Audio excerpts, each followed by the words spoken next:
rival Anglo-American, at least for the time being. British regulators had issued a ruling this month requiring the Swiss group to make a formal takeover offer by October the 20th or promise not to return before April. Well, earlier I spoke to one Sydney-based analyst by webcam and I asked him whether he was surprised by the news.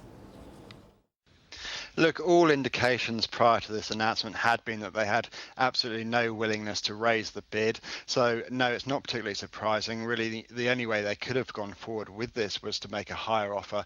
They simply didn't have the support, were they, to go hostile at the price level they were proposing. So, all in all, I think the put up or shut up clause from the regulator has just hastened their decision. But ultimately, this is likely the way it would have turned out anyway.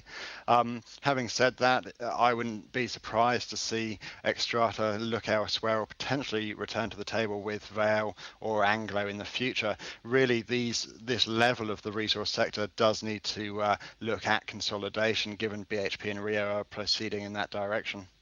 We've seen figures out from China that suggest that the global trade, global demand for commodities is on the rise again. Again, that time gap now until April the 20th before Xstrata can perhaps look again at Anglo-American. What difference do you think that will make?